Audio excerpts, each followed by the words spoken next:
Welcome to হেনামণি রান্নাঘর। আজ আমি তৈরি করে দেখাবো ভাজা ছোলা দিয়ে অসাধারণ স্বাদের বরফি মিষ্টি।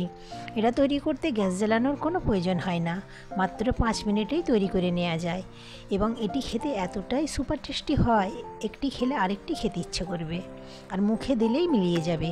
আশা করছি ভিডিওটি আপনাদের ভালো লাগবে। আসুন তাহলে দেখে নিই আমি কিভাবে তৈরি করছি। এখানে একটি মিক্সিং জার নিয়েছি, নিয়ে নিচ্ছি হাফ কাপ চিনি এবং 2টি এলাচ নিয়েছি। খুব ভালোভাবে আমি গুঁড়ো করে নেব, একদম মিহি গুঁড়ো করে নিতে হবে। গুঁড়ো করা আমার হয়ে গিয়েছে, ঠিক এই রকম মিহি গুঁড়ো করে নিতে হবে। আপনারা চাইলে চালনির সাহায্যে চেলেও নিতে পারেন। এখন আমি ঢেলে রেখে দিলাম। আবারও আমি মিক্সিটা নিয়ে নিচ্ছি 2 চামচ ভাজা তিল এবং 10 থেকে 12টা কাজু এবং 10 থেকে 12টা আমন্ড বাদাম এবং 20-25টা নিয়েছি কিশমিশ।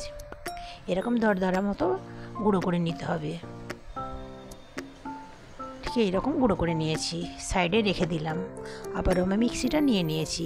এখানে 1 কাপ ভাজা ছোলা নিয়েছি, খোসা ছাড়িয়ে নিয়েছি। এখন আমি গুঁড়ো করে নেব।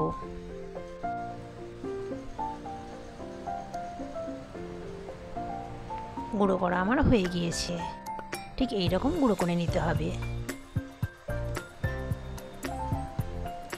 এখন নিয়ে নিচ্ছি একটি মিক্সিং বোল।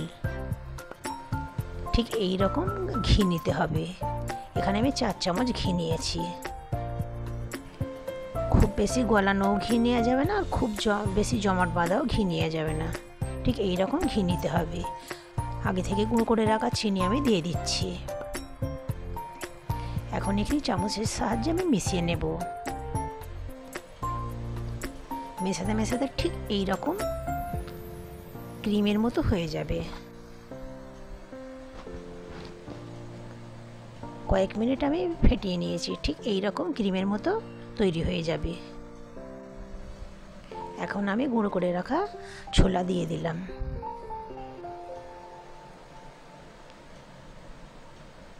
এবং গুঁড়ো করে রাখা বাদামও দিয়ে দিলাম। এখানে নিয়ে নিয়েছি 3 চামচ গুঁড়ো দুধ।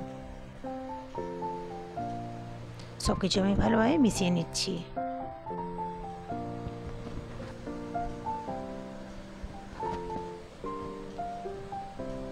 এখন আমি হাতের সাহায্যে মেখে নেব।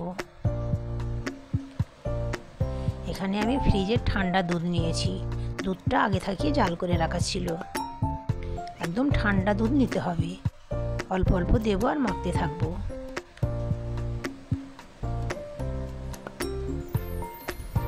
মাখতে মাখতে ঠিক এই রকম ডোয়ের আকারে তৈরি করে নিতে হবে। এখানে একটি ডিশ নিয়েছি, আগে থেকে আমি তেল ব্রাশ করে নিয়েছি। এখন আমি মিশ্রণটিকে দিয়ে এরকম চামচের সাহায্যে আমি 4 চৌকো করে নেব এবং উপর দিয়ে সাদা তিল দিয়ে দিলাম এবং কেটে রাখা বাদাম দিয়ে আমি গার্নিশিং করে নিচ্ছি। এবার চামচের সাহায্যে এরকম চেপে চেপে দিয়ে দিচ্ছি এবং 3 ঘন্টার জন্য ফ্রিজে রেখে দিয়েছিলাম সেট হওয়ার জন্য। এখন আমি আপনাদের কেটে দেখাচ্ছি।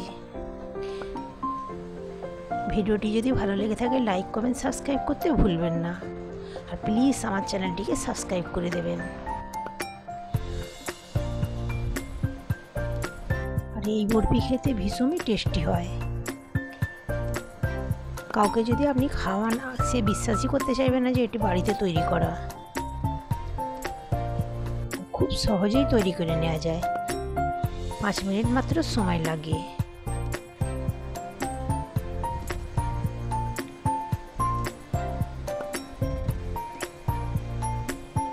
আমার চ্যানেলে সন্দেশ এবং চকলেট লাড্ডু সব কিছুর ভিডিও দেওয়া আছে, আপনারা চাইলে অবশ্যই দেখে নিয়ে আসতে পারেন।